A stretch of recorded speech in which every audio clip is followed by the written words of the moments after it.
যুবশক্তিকে অন্তর্ভুক্ত না করে টেকসই উন্নয়ন সম্ভব নয় বলে জানিয়েছেন প্রধান উপদেষ্টা অধ্যাপক মোহাম্মদ ইউনূস। স্থানীয় সময় বৃহস্পতিবার নিউ ইয়র্কে জাতিসংঘ সাধারণ পরিষদের অধিবেশনের সাইডলাইনে আয়োজিত এক উচ্চ পর্যায়ের বৈঠকে একথা জানান তিনি। এ নিয়ে আলোচনা করতে নিউ ইয়র্ক থেকে আমাদের সঙ্গে যোগ দিচ্ছেন সহকর্মী এস এম সোলাইমান। সোলাইমান, রাতে তো জাতিসংঘ অধিবেশনে ভাষণ দিচ্ছেন ডক্টর ইউনূস, তো এখানে কোন কোন বিষয়গুলো আসলে গুরুত্ব পাবে? বান্ডেল থাকলে প্রতি সেনমানিতে টাকা বাঁচবে। বিকাশ সেনমানি বান্ডেল কিনে জিতুন প্রতি লেনদেনে।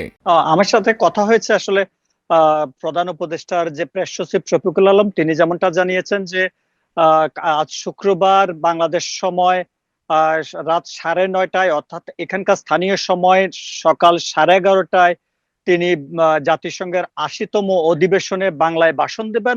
আপনি জানেন যে এই ভাষণটি এবারের নিয়ে দ্বিতীয়বার তিনি জাতিসংঘে বাংলাদেশের হয়ে তিনি ভাষণ দিচ্ছেন এবং তিনি সরকার প্রধান হিসেবে ভাষণ দিবেন। এবং এবারে ভাষণ যে বিষয়গুলো উঠে আসবে সেটা হচ্ছে প্রথম যেমনটা জানেন যে রোহিঙ্গা ইস্যুটা 1 মিলিয়নের বেশি রোহিঙ্গা ক্রাইসিসে বাংলাদেশ ভুগছে। এই রোহিঙ্গা প্রত্যাবর্তন নিয়ে আসলে এখন পর্যন্ত কোনো সুরা হয়নি এবং রোহিঙ্গাদের যে জাতিসংঘের মহাসচিব সম্প্রতি বাংলাদেশ ঘুরে এসেছেন, রোহিঙ্গাদের কথা দিয়ে এসেছেন যে আগামী রমজান ঈদের আগেই তাদেরকে স্বদেশে প্রত্যাবর্তন করা হবে, কিন্তু সেই বিষয়টির আসলে স্বীকৃতি এবং সে বাস্তবায়ন চান প্রধান উপদেষ্টা ডক্টর মোহাম্মদ ইউনূস। এছাড়া বাংলাদেশে যে মানবতা বিরোধী, আন্তর্জাতিক মানবতা বিরোধী যে ট্রাইব্যুনাল, যে ওপেন ক্যামেরা যে ট্রাইব্যুনালের যে মামলা চলছে, এই ট্রাইব্যুনাল শুনানির বিষয়ে তিনি বিশ্ববাসীকে বিষয়টি জানাবেন এবং তিনি গত 14 মাসে তার সরকারের নেওয়া বিভিন্ন পদক্ষেপ, সংস্কার এবং বাংলাদেশের যে তরুণ উদ্যোক্তার, যুবকদের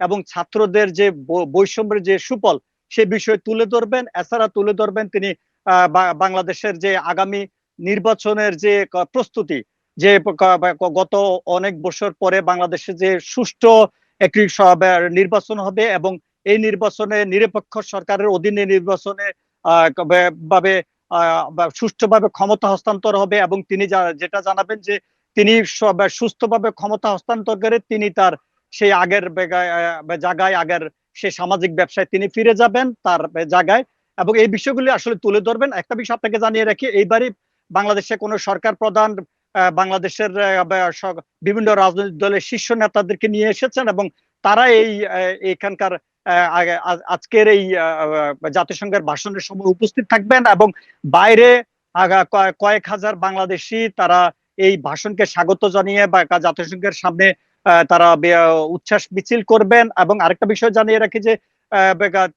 শনিবার এখানকার স্থানীয় সময় দুপুরে তিনি বাংলাদেশিদের একটি সম্বর্ধনায় অংশ নেবেন এবং সেখানেও বিএনপি, জামাত, এনসিপির নেতৃবৃন্দ সহ যারা ওনার সফরসঙ্গী রয়েছেন সবাইকে নিয়ে তিনি সেই সমাবেশে যোগ দিবেন এবং 30 সেপ্টেম্বর তিনি রোহিঙ্গা ইস্যুতে একটু উচ্চ পর্যায়ের বৈঠক অংশ নেবেন এবং সেখানে তিনি রোহিঙ্গা ক্রাইসিস নিয়ে তিনি সবার সহযোগিতা চাইবেন। এই ছিল এখানকার সর্বশেষ তথ্য। যুক্তরাষ্ট্রের নিউ ইয়র্ক থেকে সবশেষ তথ্য জানাচ্ছিলেন সহকর্মী এস এম সোলাইমান।